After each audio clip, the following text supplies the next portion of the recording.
కానీ రాజకీయంగా ఎదగడానికి కానీ మన ఆ రోజు ఇందిరాగాంధీ గారు ఇచ్చినటువంటి ఒక అవకాశం మీ యొక్క జీవన స్థితిగతులు మార్చింది అనడానికి ఇక్కడ కూడా మరి సంతోషం లేదు.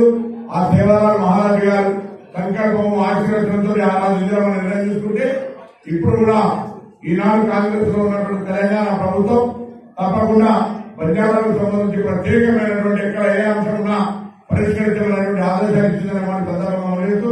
ఈ బంజారా భవన్ కావచ్చు లేదా ఇతర ఈ భవిష్యత్తు కార్యక్రమాలకు సంబంధించి హుస్నాబాద్ గిరిజన రిజర్వ్ నియోజకవర్గాల కంటే ఎక్కువగా అభివృద్ధి చెందే విధంగా నేను మీ యొక్క సోదరుడు గారి అందరి ఆశీర్వాదంతో మీ శాసనసభ్యులు గారి మంత్రి గారి సందర్భంగా ఈ ప్రాంతంలో ఉండబడేటువంటి ప్రతి తండా కావచ్చు ప్రతి గిరిజనులు కావచ్చు అందుబాటులో ఉండి మరి మీ జీవితంలో అభివృద్ధికి సంబంధించిన విషయంలో కూడా నా భాగస్వామ్యాన్ని చూపెట్టాలని మనం పనిచేస్తూ తప్పకుండా ఇవాళ రావాలని మీతో ఈ యొక్క వేడుకల్లో కూడా భాగస్వామ్యం కావాలని ఇక్కడికి వచ్చిన వాస్తవంగా ఈ రోజు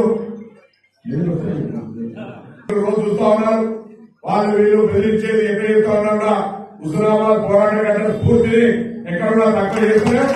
బరాబర్ ఇక్కడ అసెంబ్లీ వేదికగా నిన్న చెప్తా ఉన్న ట్రయాంగల్ అయిపోయింది. హుస్నాబాద్ ప్రాంతంలో గవర్నమెంట్ రైతులకు వస్తా ఉన్నాయని వస్తున్నాయా రమ్మంటున్నాయి కదా. ఈ హుస్నాబాద్ ప్రాంతంలో గవర్నమెంట్ నీళ్లు ప్రయాణం చేస్తుండొచ్చు కానీ అది నింపితే కాలువల ద్వారా తీసుకోవడానికి వ్యవస్థనే లేదు. అదే విషయం చెప్తే ఉంటా నా మీదనే గవర్నమెంట్ పూర్తయితే మంత్రి గారు కావాలా లేకపోతే అనేటువంటి విధంగా మాట్లాడుతున్నటువంటి పరిస్థితి. గుర్తెట్టుకుని వెళ్తాన ప్రాజెక్టు నేనేమైనా ఈ ప్రాంత రైతాంగానికి గవర్నమెంట్ ప్రాజెక్టు నీడియాలి మీ బాధ్యత ఇయ్యలేదు ఇచ్చామని చెప్పుకుంటే ఎట్లా అనే మాట మాట్లాడితే ఆ విధంగా ఎదురుదారు తిరిగి కూర్చో అంటే ఎవరు చెప్తే వినేది కాదు. కూర్చోవాలి మనం కూడా అంతే గట్టిగా ఎవరికి పాలనలా కాదు కదా. మీరు ఇచ్చినటువంటి శిక్ష మీరు చెప్తే కూర్చుంటే స్పీకర్ గారు ప్రజలు చెప్పినా లేదా హుస్నాబాద్ నియోజకవర్గ ప్రజలకు హక్కుంది ఇది చేయాలి ఇది చేయదంటే కానీ ఇలా హుస్నాబాద్ ప్రాంత ప్రజలంతా గవర్నమెంట్ నీళ్లు తెమ్మని కొట్టాడమంటారు. అందుకే శాసనసభ వేదికగా బరాబర్ గవర్నమెంట్ నీళ్లు వేయాలి ఆ నీళ్లు సాధించాలని పాలన కొనసాగించాలని సందర్భంగా లేదు.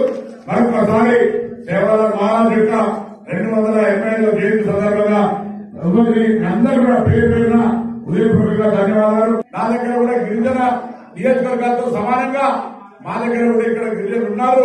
వాళ్ళ తండాలలో న్యాయం చేయాలని ఎస్టీ కాంపౌండ్ కింద మీకు రోడ్లు కావచ్చు త్రాగునీరు కావచ్చు హెల్త్ కావచ్చు విద్య కావచ్చు వాటన్నింటికి సంబంధించి భవిష్యత్తు తాండా వైద్యులు తిరుగుకుంటూ ఆ సమస్యలు పరిష్కరిద్దాం.